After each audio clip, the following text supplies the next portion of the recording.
ओम।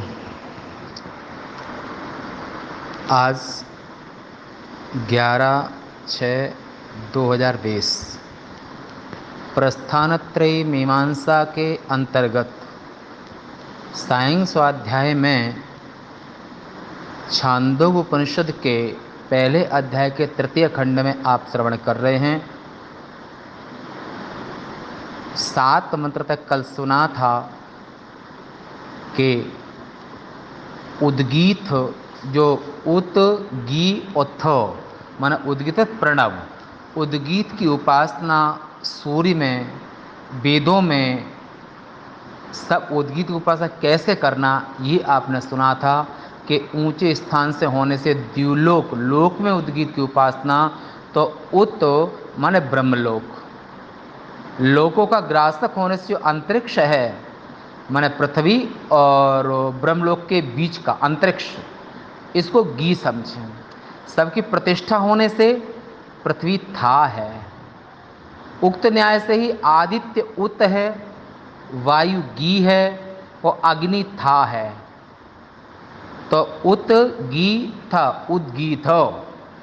ऐसे सामवेद में उत सामवेद ही उत है, यजुर्वेद गी है, ऋग्वेद था है, क्योंकि ऋक में ही साम अधिष्ठित है। इस तरह से उद्गीत कहने तात्पर्य है सर्वं खलु इदं ब्रह्म, संपूर्ण संसार, नाम रूपात्मक संसार जो कल्पित है ये सब का सब अधिष्ठान में ही कल्पित है। सत्य तो अधिष्ठान ही है, सत्य उद्गीत है, सत्य प्रणव है और सत्य ओंकार है। तो इसी में आगे 8वें मंत्र में चलते हैं, श्रवण करते हैं।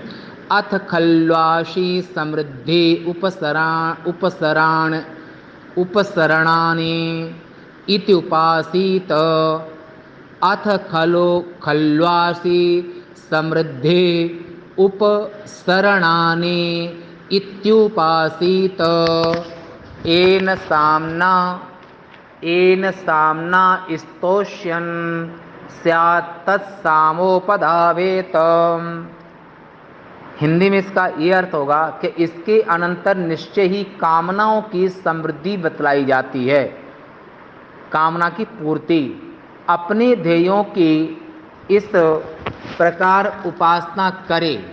अगर कोई कामना उद्गीत उपासना करते हैं, भगवान की उपासना करते हैं, मंत्र की उपासना करते हैं, ओंकार की उपासना करते हैं, अगर सकाम भाव से कर रहे हैं तो कामना को भी मन में रखे, कामना को मन में संजो करके, कामना करके फिर वो उपासना करे। अगर सकाम भाव से करता है उद्गीत की उपासना तो मन में अपने इष्ट विषय को चिंतन करे।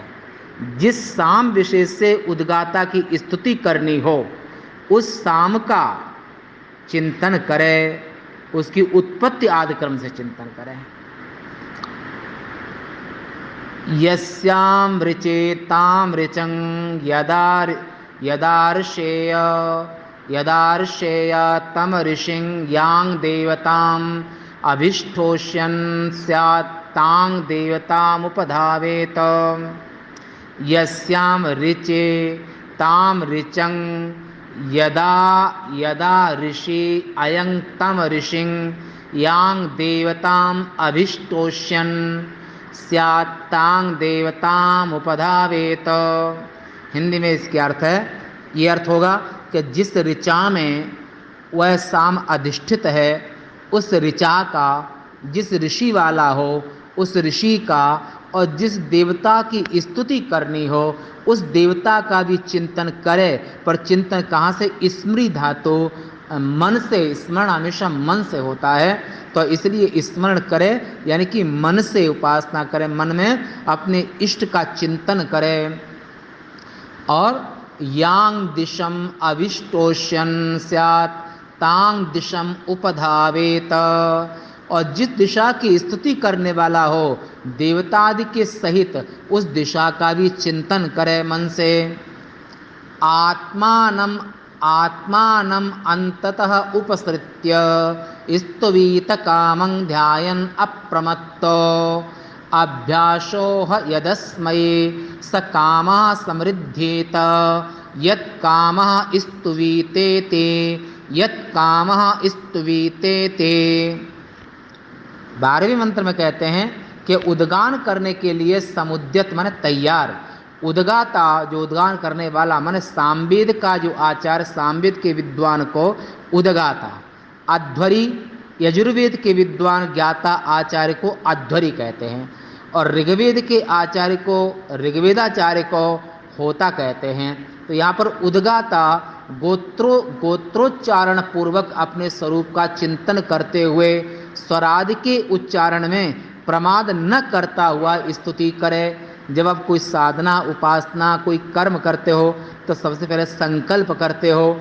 ऐसे ही अगर सकाम भाव से वेद की उपासना करता है, उद्गीत की उपासना करता है, तो अपना गोत्र का भी स्मरण करे, किस ऋषि की संतान हो, किस जगह पर हो, किस। तो यहाँ पर जो संकल्प में जो बोलते हैं, ऐसा मन में अंदर में गोत्र उच्चारण आदि करे और स्वर आदि का ढंग से उच्चारण करे।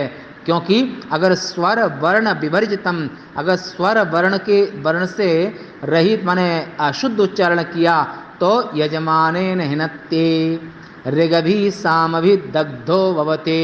जो आचार्य ब्राह्मण या फिर जो आचार्य ब्राह्मण अगर ह्रस्वादि क्रम, उदात्तादि क्रम और ह्रस्व अच आदि का ध्यान देते हुए, मात्राओं का ध्यान न रखते हुए अगर गलत उच्चारण करता है, वो ऋग यजु सामवेद के मंत्र ही उसको खा जाते हैं। ऋगभि सामभि दग्धो भवते, वो ये वेद की ऋचाओं से दग्ध हो जाता है।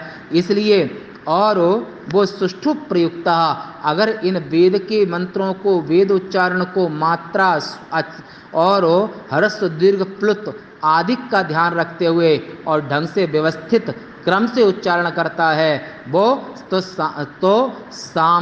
सामभि यजुभि और ऋग्भि पूतो भवति और यजमानेन सह ब्रह्मलोके मह्यते।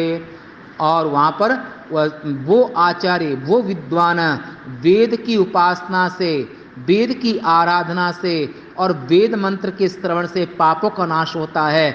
ये समझ में आए या न आए, सुनने मात्र से दोषों का नाश होता है।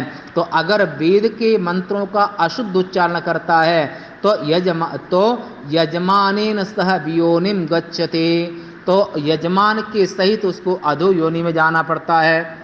क्योंकि ऋग्भि सामवी दग्धो होती, वे ऋचाएं उसको दग्ध कर देती हैं, जला देती हैं। और अगर सुष्ठु प्रयुक्ता और ह्रस्व दीर्घ प्लुत आदि स्वर का, मात्रा आदि का समुचित सुष्ठु प्रयोग ढंग से प्रयोग करता है तो ब्रह्मलोके महीयते, वेदोपासना का अपूर्व फल होता है। वेद पाठ से वेद का वो फल होता है कि ब्रह्मलोके महीयते, मरने के बाद जब ब्रह्मलोक जाता है वैदिक, तो वहाँ भी महिमा को प्राप्त करता है। और अगर कर्म के वसात इस लोक में पुनः आता है तो वो संपूर्ण भाग्यों का अनुभव करता है, भाग्यशाली होता है और उत्तम पुण्य के प्रभाव से उत्तम योनि, उत्तम देह, उत्तम बुद्धि, उत्तम विचार ये उसको मिलता है वेद भगवान के अनुग्रह से। और वेद की उपासना कभी व्यर्थ नहीं होती है। तो ऐसा जो करता है, जिस फलाभिलाषा वाला होकर वह उद्गाता स्तुति करता है कि यज्ञ आवश्यक नहीं है कि यज्ञ निष्काम भाव से भी किए जाएं, यज्ञ सकाम भाव से भी किए जाते हैं। स्वर्ग कामो यजेत, जब राजा आदि भी और भी जो लोग यज्ञ आदि करते हैं तो कोई स्वर्ग की कामना को लेकर के यज्ञ करते हैं, कोई पुत्रिष्ट यज्ञ करते हैं, कोई धन की इच्छा से यज्ञ करते हैं। तो जिस कामना से वेद मंत्रों का उच्चारण करते हैं तो उस अपना गोत्र, अपना संकल्प और अपने मन की इच्छा इसका भी ध्यान रखे, क्योंकि वहाँ पर सकाम भाव से करोगे तो सकाम फल की प्राप्ति होगी। और अगर वेदोपासना निष्काम भाव से उपासना करोगे तो अंतःकरण शुद्धि के द्वारा ब्रह्म विद्या की प्राप्ति अवश्य होगी, अंतःकरण शुद्धि की प्राप्ति होगी और पापों का नाश होता है। वेद मंत्र सुनने से भी पापों का नाश होता है, समझ में आए या ना आए। तो ऐसा और सकाम भाव से करते हैं तो कामना की पूर्ति होती है। ऐसा फल की अभिलाषा वाला वो होकर उद्गाता स्तुति करता है, ऐसे उपासक के लिए वही फल तत्काल समृद्धि को प्राप्त होता है। समृद्धि माने काम, पूर्ण कामता माने पूर्ण कामता माने कि जो कामना आपने की है, जिस कामना से वेद की उपासना की है, अगर आपको अच्छे, जैसे पहले राजा लोग आचार्य बनाते थे, तो वहाँ पर उत्तम जो, चाहे धौम्य हों, वशिष्ठ हों और कृपाचार्य हों, तो वहाँ पर कुलगुरु होते थे। वो राजगुरु, कुलगुरु, ये जिस विषय में है उस विषय उनकी मास्टरी होना जरूरी है। और उनको स्वर आदि, स्वर वर्ण विवर्जितम नहीं होना चाहिए, स्वर वर्ण संयुतम, स्वर उदात्त अनुदात्त आदि भेद से ह्रस्व दीर्घ प्लुत, इन सबका प्रयोग उनको उचित होना चाहिए। ऐसे आचार्य ही आचार्य बनाने के योग्य हैं। अब कहते हैं कि यहाँ पर पहले अध्याय का तृतीय खंड का प्रसंग ये पूरा होता है और चौथे खंड का प्रसंग कल करेंगे।